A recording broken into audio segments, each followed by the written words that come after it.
Go to your Canvas page. If you missed class, under the Start Here section, there's a link for our YouTube channel. If you missed class, you can get my lectures. I'm pretty good at getting them all up to date within... Good morning. Welcome to class. See, we're all peers here. You can come to the front of the room. I don't care. I might come out and sit in your class seat sometime, see what it feels like down there. Maybe I'll do that right now. See what it feels like in the back of the room. Why not? You know what? The view's not so bad from back here. What do you guys think? This looks like a pretty exciting lecture day. Even though it's Labor Day, I'm pumped to be in class today. Look at all these cool people around. I'm going to learn something from every one of these guys. So I just wanted to see what it felt like back here. I've never sat back here in this room. So if you want to come to the front of the room, feel free. There's even a comfy chair up here. History favors the bold. If you like the comfy chair, come grab it because I don't sit when I teach. Anyway, I digress. Happy Labor Day, guys. Today we're going to be jumping in a little bit more. You can get to our YouTube channel right through Canvas because I've updated the link in there. All the stuff we've already talked about in terms of getting started. If you haven't done the check-in activities, please do so. Now, guys, next Monday you're going to have 2 assignments to do. Your LinkedIn assignment and your 5 environments of business assignment. We may extend the deadline for the 5 environments of business if we do not cover it in class. Here's the trick. Let's say because you are a studious individual and you've already submitted this assignment, if you want to resubmit it after we cover it in class, you're welcome to do so. Up to the time where the deadline occurs, you can submit your assignments as many times as you wish. Now, as far as the LinkedIn assignment, just to remind you, if you don't get a perfect score on your LinkedIn assignment first try, what do? Try again. Try again. Exactly. If at first you don't succeed, try it again. Or, as Homer Simpson likes to say, well, kids, you tried your best and you failed miserably. The lesson to be learned here is never try. No, that's not the right lesson. We don't want that lesson. If you make the changes I asked for, I'll give you a perfect score.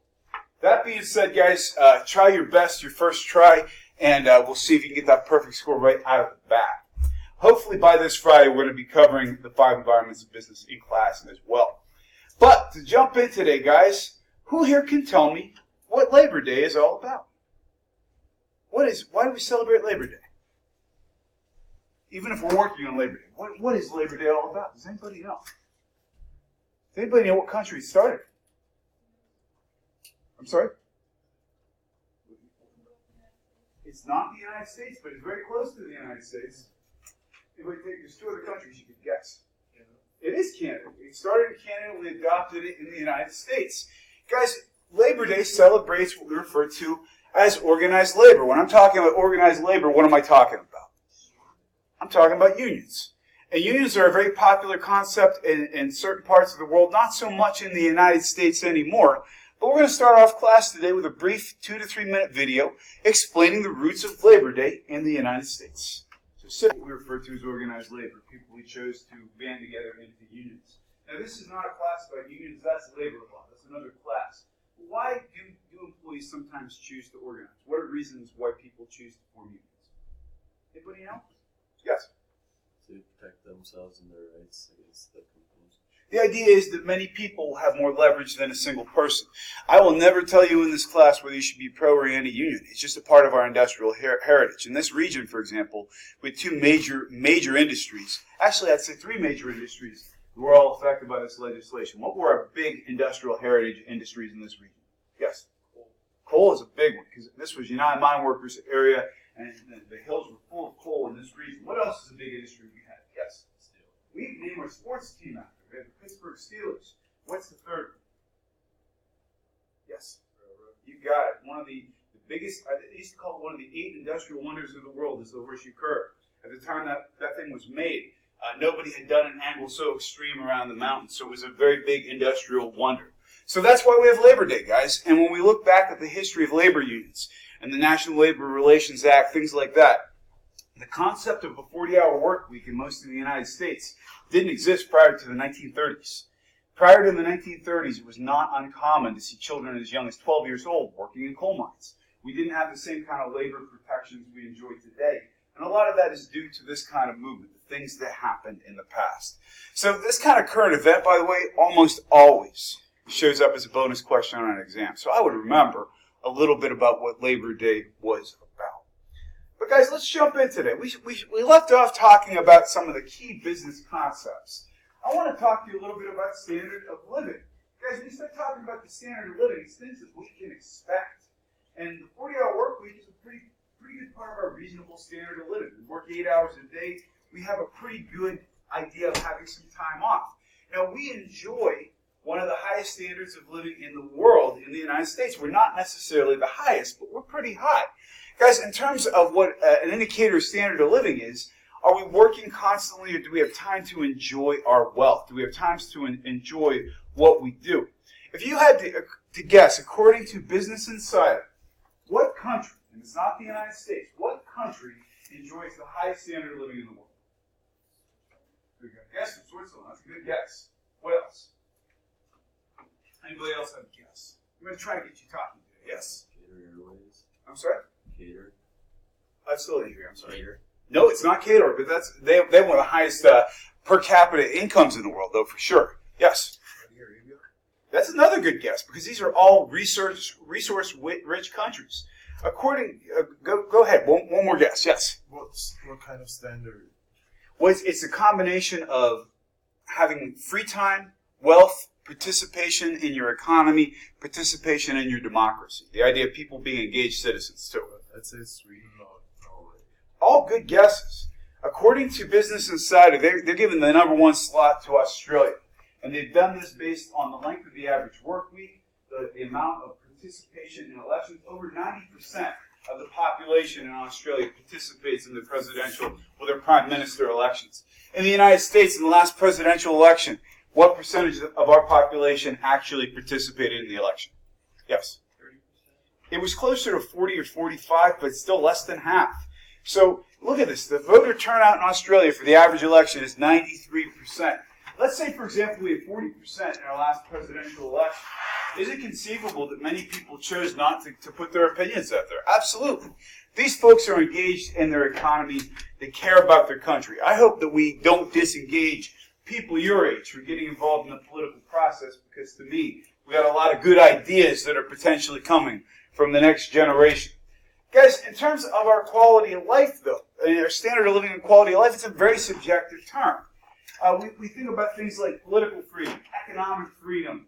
Can you get an education? To me, one of the indicators of standard of life, or quality of life, is when I go to the grocery store. Guys, think about this for a second. I could start right here in the average grocery store. And here I am. I just started in the ice cream aisle. And I'm walking. And I'm still in the ice cream aisle. And I'm walking. And I'm still in the ice cream aisle. I get all the way over to here, and I finally hit the end of the ice cream aisle. I can walk the length of the building. That's the quality of goods and services and the selection and the variety we enjoy in our country. To me, that's a great indicator of quality of life, something that means we have choice, selection, and freedom to do what we want to do. I'm just curious for you guys, if you're thinking about your life past college, what are you going to use as your determinants of quality of life? What are things that jump out at you that say, I'm going to measure the goodness or quality of my life by these terms? What's something that's important to you? I'm curious. What is important to you? Yes? How well I've treated others. What a great way to put that. So, do I have bonds and friendships and people want to spend time with me because I've built relationships with them? How I've treated others?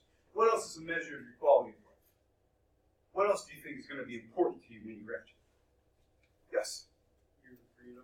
I mean, more like in the way of being able to set your own schedule to a point, just kind of basic stuff like that. Being able to work your life how you want to, not being constantly demanded to be at work or appointments or whatever. Live life on your own terms. Freedom. I love it. What else? From this side of the room, what's something that would determine your quality of life? Yes? Health. You can't buy health. I mean, it's one of these things, once you lose that, you have nothing. So enjoy your life, have leisure time to get physical and active and enjoy your health. What else on this side of the room would determine your quality of life? Yes? Family. I love it. And the idea that people are going to build extended families. By show of hands here, who sees themselves at some point in their lives having a family? What a wonderful thing, guys. What a wonderful thing. None of you said money. Now, here's what I'm going to say to you. If money is a motivation and you want to have a big house and a new car, there's nothing wrong with that either. There's nothing wrong with having different motivations. What I will say, however, is the best quote I ever got on money. Came from the worst boss I ever had. He said, if you want to get money, find success in what you love, the money will follow. And what he meant by that is if you chase money in life, all you ever will have is money. If you find the success in what you love, you'll have the life you love and you'll have money to go with it. Not everybody's going to be rich, but richness is determined by other things besides just how much is in your bank account. So when we start thinking about our lives, we start thinking about the companies we work for, we have what we refer to as stakeholders. I won't call on you, I just want to see by showing hands. Who here has ever heard the term stakeholder before? Does anybody know what it means in their own words? If you're a stakeholder, what does it mean? Anybody have a thought? What's a stakeholder? I'm going to be holding a steak later today because I'm grilling. I can't wait. I'm holding a literal steak. But if I start talking about stakeholders, what am I talking about? Man. You mean like stocks? Yeah, well, you have stock in a company. You're a stakeholder, correct? That's a great answer. So you could be a financial stakeholder. I own part of this company. What else? Stakeholder, I guess, possesses something that is at stake. That's where we're comes from. Yes. So like whatever it is that they possess, or part of the way however that thing changes, it affects them because they have stake in that thing. Absolutely correct. So if we start talking about companies, who are some of our logical stakeholders to companies? Who would be some? Yes. Employees. For sure. Those are the people that make or break your company. When your employees don't care anymore, your company goes under. I don't know if I quoted this stat with you guys. If I did, I apologize. In 2008, the year the first iPhone came out, who was the top smartphone in the world at that point? BlackBerry. Crackberry, they used to call them. People got addicted to them. So we had BlackBerry. They had something like 80% of market share for smartphones. In 2019, what's BlackBerry's global market share? Less than 1%. You can't even measure it. Guys, it's not because they didn't have good tech. It's not because the employees didn't have good ideas. It's because the company didn't know how to manage its own people and let those ideas percolate from the bottom to the top. Their systems were so rigid that nobody could have their voice heard. They didn't listen to their stakeholders. So who else are stakeholders? We have employees for sure. Who else is a stakeholder in a company? Yes. The owners, for sure. These are the people putting money into that company if it's privately held. Who else? Investors. People who buy stocks. People who invest. Who else? Who else is a stakeholder in a company? Who puts money into a company ultimately? Customers. Customers are your stakeholders. Guys, if you don't treat your customers well, somebody else will. Another stakeholder can be your community. If we're, for example, Ford Motor Company, we're located in Dearborn, Michigan. People work for our company. A lot of people work for our company. Those people also go out in the community and spend money at grocery stores and going out to dinner and going to the movies. So the community as a whole is a stakeholder as well. All this stuff affects business. You've got to keep good relationships with all of these folks. So, for example, if we want to look at businesses, stakeholders in general, our text does a nice job with this. We've got people in the community. We've got the people we buy stuff from, our suppliers. The government is a stakeholder as well. Good morning. Guys, why would the government care about a business being successful? Yes. You got it, man. If this business isn't doing well in my district, they're not paying taxes, or even just as importantly, their employees aren't paying taxes. We're not reinvesting in that community. Government leaders always want to be able to come in and say, we brought jobs to the region. Whether you're a Republican, a Democrat, or an independent, you are always going to be pro-job. And then we got folks like environmentalists, too, who want to make sure that we have clean water and good highways. Guys, companies can add a lot to an infrastructure. If you have good companies coming in, they promote schools, they promote education, they upgrade the roads. It's a good thing to have in, but we also have to make sure we keep good drinking water and clean resources in our area as well. Let's talk about this for a second, guys. We think about St. Francis. We're here in the, bless you, this college on the hill, in the middle of nowhere. Who are some of our stakeholders? Who are stakeholders at St. Francis University? Yes. You guys are the number one stakeholder. You guys are numero uno. You're the most important part of this place. So students for sure. Who else would be a stakeholder? Yes. You got it. We love it here and we care about our school. We are stakeholders and we like to keep the place running well and people happy as well and well educated. Who else would be a stakeholder? Yes. I would say absolutely alums. Why are alums so important, by the way? Why are alums so important to a school? Yes. They donate for sure. They also connect current students with opportunities, and they say good things about us in the community. Who else would be a stakeholder? Yes. Administration. For sure. Anybody else? I'm going to write over here a little bit. See, this room is so strangely laid out. We're going to say administration, because those are the folks who set policy and set how this place is going to work. Who else would be a stakeholder? Yes. Like the whole town of Loretto. How much Loretto would exist without St. Francis? They're not always happy about us, but the town of Loretto, the greater community, are stakeholders. Is there anybody else who would be a stakeholder? We're a pretty big employer for this region because we do a lot in this region. What else do we do a lot in this region? We buy a lot of stuff. We buy construction supplies, cars. We buy food for our students. The local businesses rely on this place as well. And I would also argue you guys have one other stakeholder, and probably more that you haven't thought of.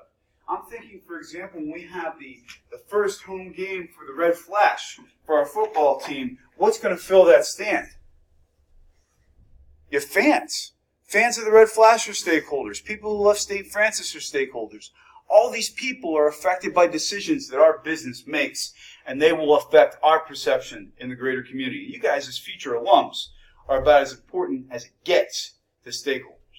We're going to talk about a couple other business concepts before we take our first question break for today, guys. Some of the things that we deal with, especially with stakeholders, it's a very controversial subject, but it's something we talk about in the world of business. And that word is outsourcing. Guys, when I say the word outsourcing, do you have a positive or negative reaction to that term? Most people have a negative reaction. Why do we have that reaction? Because it's correct.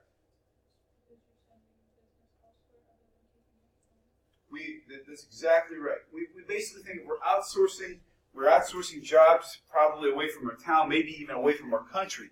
That could be considered a negative term. I'm here to say that from a business concept, it's not necessarily a negative term. It's just a term. It means that we take business out of a company for reasons of expense or expertise. Let me give you an example. Here at St. Francis University, we do not run our own dining services. It's outsourced to Parkhurst Foods. Parkhurst is a company that is run out of Pittsburgh, and they run restaurants. So they're better at it than we are. We outsource our bookstore to Barnes & Noble because that's what they specialize in. So sometimes you do this stuff for cost savings. Sometimes you do it because you don't have the expertise. If I run a small company, for example, and I did not major in accounting, I might hire an accountant or an accounting firm to run my books for me because it makes more sense. Some companies do it strictly because of cost. Who here has ever or currently wears a pair of Crocs once in a while? So we got a few Croc adherents in here. That's okay. Crocs are still cool. But they basically said they're done with their own manufacturing, and they have outsourced 100% of their manufacturing to other companies now. They're still controlling the brand. Now, there's also the concept of insourcing. And that means if we are a country or company, we may bring jobs back within our own company, or we may, as a foreign employer, decide we're going to build within a current country to be able to more efficiently deliver products and services. Who here can tell me the most American-made car in the United States? Yes. Ford? It's not a Ford. I'll give you a hint. It's not even an American auto manufacturer. Mitsubishi. Good guess. Actually, Mitsubishi's moving everything back to Japan. That's a good guess. Yes. I feel it's Toyota. It is. You know which car it is? The Tundra, I think, is made in Texas. Tundra's made in Texas, but by percentage, the most American-made automobile, more than any Ford, Chevy, or anything, is a Toyota Camry. More Camrys are made in the United States than anywhere else. Now, if you're Toyota and you're trying to get into the American market, why might you choose to insource business to the United States instead of making those cars in Japan and shipping them over? Why would you choose to make them here? Yes? Because you have a certain people of the country that hear that these cars are made in America, so the made in America kind of people that like that idea will go and buy that car if they hear that it's made there. The marketing is definitely a big part of it. That's a big part of it. Why else? Since we're buying a lot of Camrys, instead of making them in Japan and then Exactly correct. We're marketing to the American-made motif. We're making it here. We're saving money. And think about it at this point, because we've got a trade war going on with several countries, including Germany and China. If we're making these cars here, we're avoiding what? We're avoiding tariffs. And we're also building good branding within our country because we are making American jobs. The irony being, there are a lot of car companies that make cars in the United States that are not U.S. companies. One is Toyota. We've got Volkswagen, who does substantial manufacturing in the United States. Hyundai even does some of their manufacturing here, which is a South Korean company. So we've got lots of that stuff going on. So insourcing can mean two things. It either means we're bringing jobs back into the country from foreign companies, or could mean our company itself, instead of outsourcing, is bringing jobs back to our own companies. There's lots of reasons why we do that. Guys, we're going to stop before we get into nonprofits, because I've been talking at you a long time this morning. I would like to get a question or comment from either side of the room, please. If there's a question that I need to ask you. Sir. What did you do this weekend? I had a nice family weekend, hung out with my wife and my dog, and I played a show in Pittsburgh last night. Laid down some bass lines for my band. It was a lot of You're fun. a man. I'm in a couple of bands. I love music. Life without music is a mistake. If you get a chance, do music. Yes. I'm a bass player. By the way, it's the most underrated musical instrument there is, because nobody wants to do it and everybody needs a bass player. So you do that. If you pick up bass, you will always get a gig. Great question. Can I get a question or comment from this side of the room? About anything, guys. What would you like to ask? What's your favorite type of music? You know, I'm an old heavy metal guy. I like heavy metal and hard rock, but I like pretty much any kind of music. I'm not the world's biggest fan of new country, but I can listen to old country. But that's about it. That's where I kind of draw the line. But I like harder music. What do you like? I'm all over the place. I don't like country that much, but I like the old music, classic rock. Yep, New timeless. rap, pop music and stuff. I can listen to anything. Honestly, you put it on, I'll give it a spin. So, great question. Having an open mind is a good way to approach life. Guys, in terms of having an open mind, for that segue, we're talking about ways in which you can use your business skills. One of the things I encourage you to think about, by show of hands here, who here has ever either volunteered or contributed to a charity? If you enjoy that work, guys, there is work to be found in the nonprofit sector. St. Francis University, for example, is a nonprofit organization. We're still a business, yes, sir. Well, the company is a nonprofit. Even though its goal is not to make money, it still does. People still get paid, and it still does make profits. Right? Exactly correct. Then the profit is where it gets dicey. And a nonprofit, technically, all money that you make either should go back out into charitable contributions or your work in general, salaries, those sorts of things. You're allowed to keep so much of a kind of a stopgap. That becomes very dicey. So, for example, if you're a nonprofit, what's the key benefit of being a nonprofit? Or no taxes at all, pretty much. If you're a 501c3, which is what St. Francis is, we don't pay taxes because we basically operate just in the black. You guys understand when I say you're operating in the black, what does that mean? You barely break even. We're not in debt, but we're breaking even. Anytime you're in the black, any company that says they're in the black, that's good. That means you're not losing money. We don't want to operate in the red. But the key benefit of nonprofits is that you don't pay taxes because you're supposedly doing philanthropic work. It's very common for religious organizations. It's very common for educational organizations, although there are lots of for-profit education institutions as well. And there are also nonprofit companies that do international outreach and all kinds of work. So we are a nonprofit organization. Typically speaking, if you're a nonprofit, if you work within a nonprofit, you probably will not expect the paycheck you would make from a for-profit company. For example, if you work at St. Francis University, or if you work, let's pick a firm, a finance firm, Wells Fargo. Wells Fargo, there's no limit to how much money you can make if you want to work hard, get involved in investment banking or finance, and you're making money on commissions, dividends, all these things. A nonprofit pulls in less money, so inherently it's paying people less because our mission is not to make money. So that being said, guys, there are still lots of reasons to work for nonprofits. And the same business skills you use to balancing the books in a for-profit company can be applied in the nonprofit sector as well. So, guys, one of the biggest people who's made the shift from being involved in for-profit to non-profit is Bill Gates. Who is Bill Gates, by the way? Anybody know who Bill Gates is? Founder of Microsoft. This guy, I'm curious if you can make the guess here, guys. Bill Gates, how much money does he make per minute just from the shares he has in Microsoft? Now, he's giving his money away, but if you would go to this website, polev.com/KentTalkin063, how much money do you think he makes a minute?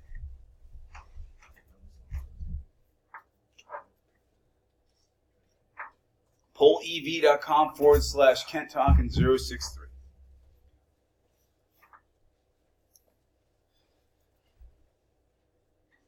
Yeah, Bill Gates is definitely not starving. I think we all know that. I got to see him speak at a conference in the late 90s. The guy was amazing. Like, I'd always heard about what a low charisma guy he was. Anything but. He was funny as hell. All right, has everybody had a chance to vote? So we got folks going on the high side. We're going to give you one more chance to vote. We're going to cut voting off. 5, 4, 3, 2, 1. The answer is $11.5 billion a year, $1.3 million an hour.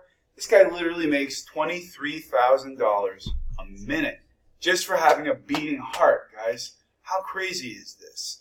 Now, the thing about Bill Gates, this guy met a guy named Warren Buffett. I'm hoping you guys have heard of Warren Buffett before. Warren Buffett, one of the biggest investors in the world, one of the richest men in the world.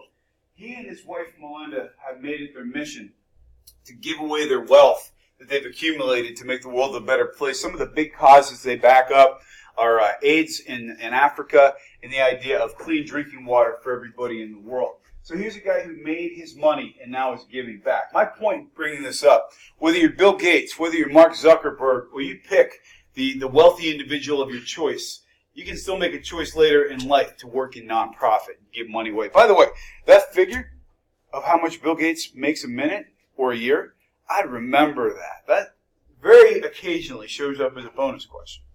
So the difference between for-profit and nonprofit is really what your goal of the organization is. If you are Wells Fargo, your goal is to return as much benefit for your stakeholders as possible. Whether the people who own shares in your company or your customers, your goal is to make as much money as possible. If you're nonprofit, that's not your goal. Your goal as a nonprofit is to accomplish a specific mission. If I sound very passionate about this, it's because I am. I think nonprofits and charitable outreach are things that are very good for the soul and could be things that be great potential employment as well. So some of the nonprofits that are big that you may have heard of, obviously the United Way, Salvation Army, American Cancer Society. Now, here is one thing I will tell you about nonprofits, though, guys. When you are making investments in charities, it is absolutely worth your while to look under the hood. When I say look under the hood, what am I saying? Yes. Know where your contribution is going. For example, who here has ever heard of the Susan B. Cohen Foundation? You know, on its surface, very great organization. They fund breast cancer research. It came out in their accounting a few years back about how little, I think it was something like 20 cents or 10 cents from every dollar donated was actually going to charity. The rest was going to administrative overhead. So there are organizations. If you get a robocall at home or on your cell phone and somebody's trying to pitch a charity, if you have time to kill, ask them every dollar what percentage goes to the charity they're promoting. Sometimes it's as little as 10%. And these folks are still making contributions or asking for contributions with all of this overhead. We'll talk about more of that sort of stuff in a later chapter. You have a right to know where your money is going when you're making a donation. Guys, we started this whole chapter talking about entrepreneurs. And the idea is, why? Why would you start your own business? Well, some people want to be their own boss. They have their own great idea. And if you're willing to work hard and you get a few lucky breaks, you can make a lot of money as an entrepreneur. The negatives are, if you fail, it's on you. Most people who start off as entrepreneurs aren't taking a salary for a period of time. They literally are working just to get enough to eat. Sometimes they don't get paid vacations, and they're not getting those perks that you get from working for somebody else. Who here, by show of hands, has a family member who owns a business? How many hours does your family, or does this person put in on the business a week? He goes to work. My dad owns his own business. He goes to work at like 6, sometimes 5. He doesn't come home to like 8. He's probably And that's like 6 days a week. he's probably pretty stressed when he comes home sometimes, I'll bet too. That weighs heavy on you. Who else has a family member? Similar experience? Owns a bar in the city Oh, that's tough. The bar business is tough.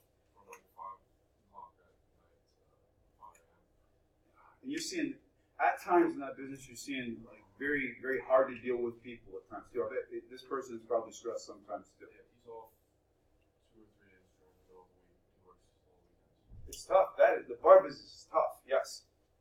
My dad has his own business, but he actually he's really flexible with his hours. He can work whenever really, and he does work a lot. Like it's funny though, like he'll be working all day, and then maybe he'll like chill out or something. But then he works pretty late at night as well. So a lot of his work though can be done from home, and he's pretty flexible. That's awesome if you can do that. If you can kind of build your schedule around your family and stuff too. It can be tough. It can be tough. It can be tough when you're on vacation and you still answer emails or phone calls. And people who make that choice to be entrepreneurs, these are not easy things to do, guys. These are not easy things to do. So in terms of other parts of being an entrepreneur, guys, the reason entrepreneurs are so important is because without entrepreneurs, we would not have new business ideas. If we didn't have entrepreneurs, we wouldn't have iPhones. We would not have the next transmission that's going into a Ford F-150 because somebody didn't come up with the idea for how those gears could fit together.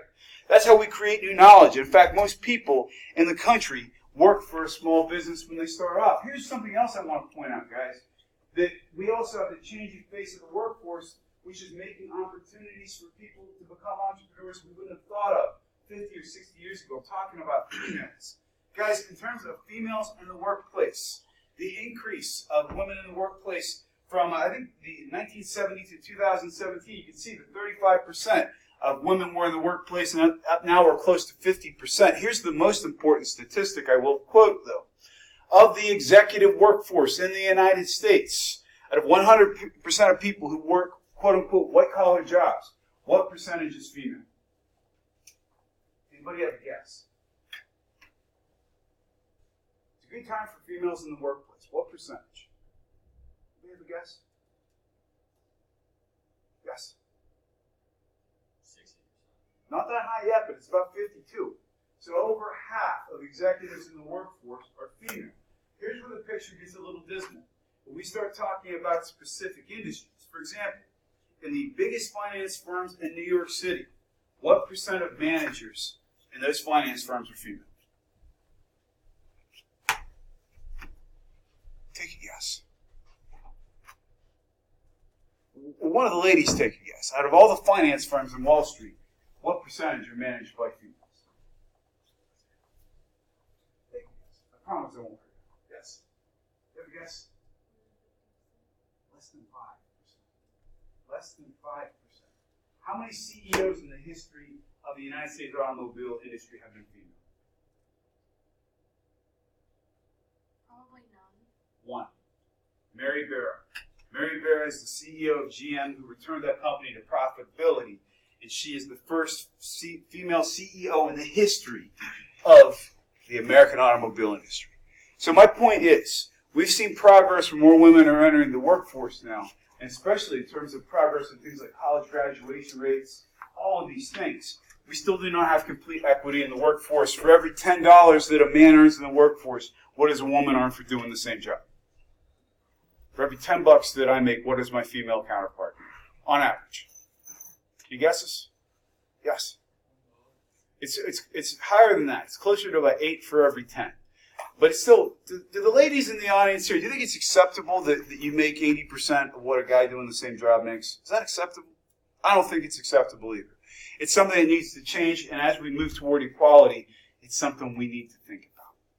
So that being said, guys, we're moving from entrepreneurship into some of the factors of production. We're going to pause for 1 second for one question or comment from anywhere in the room.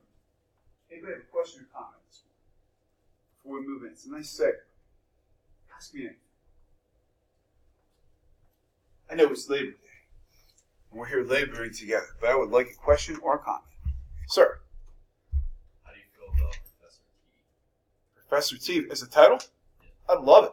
That would be great, because full disclosure, I have a very unusual last name, and I prefer Professor T to Professor Tonkin. So if you want to call me Prof T or Professor T, I would love that. So thank you. All right, guys. I love it. You guys can call me that all year long. That'd be great. Guys, in terms of the 5 factors of production, we talked about entrepreneurship. We talked about some of the changing demographics, and we're going to talk more about the changing face of industry. What we're going to be talking about now is in the world of business in general, how do we turn resources into wealth? That's really what capitalism is all about, the idea of changing resources for wealth. Well, the first is what we refer to as land or natural resources. If you're making stuff, you have to have things to make stuff out of. Guys, in the United States, we are a resource-rich country, guys. And we're big. We have a very large country. We have more wealth of natural resources in this country than just about any other country in the world. We're very fortunate. We've got lots of lumber, for example. We've got lots of energy. We're the #1 producer of petroleum and lumber in the world. Every place else is buying raw materials from us. We also have large mineral deposits. If you start a manufacturing business in the United States, you've got a lot of natural resources. Here's the trick, though.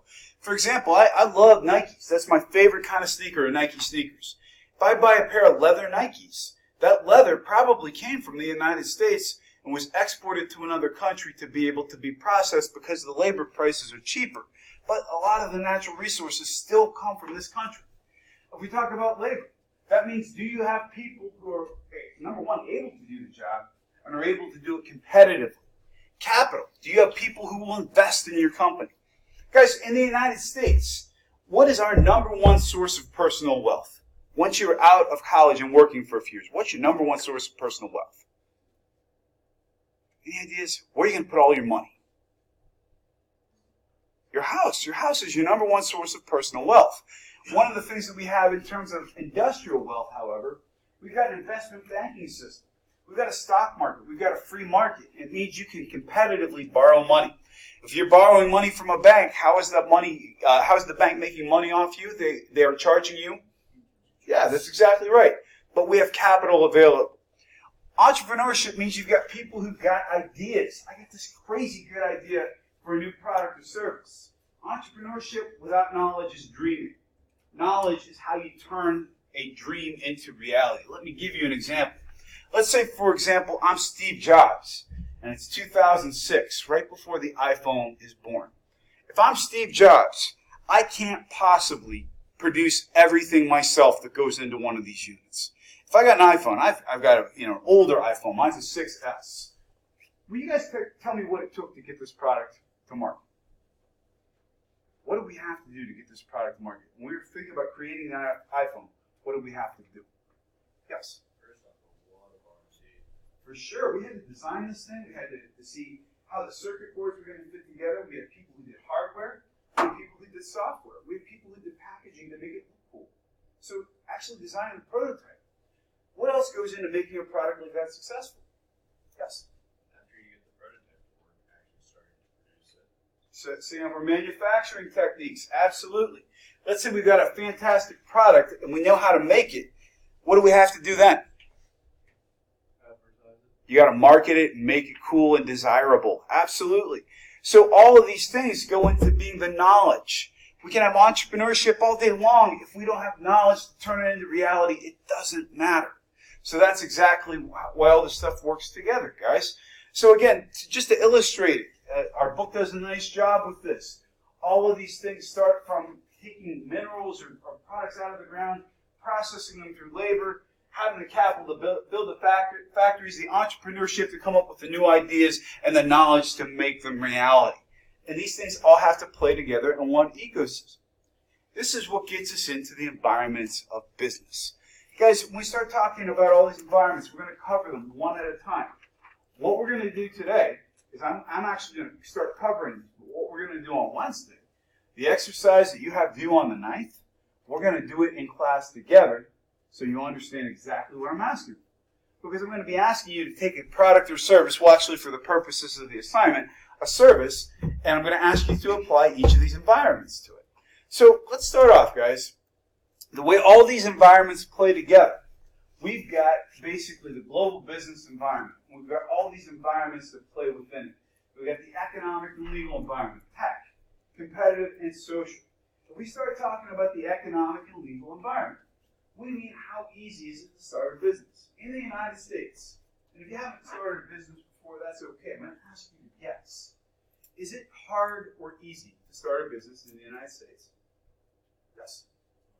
Well, to make it successful is hard, but anybody can do it. Like, you have the same right that I do. So legally, it's easy. Legally, it's easy. No, you're right, though. Financially, it's tough. So we have the freedom to do this because anybody who's an adult can start their own business.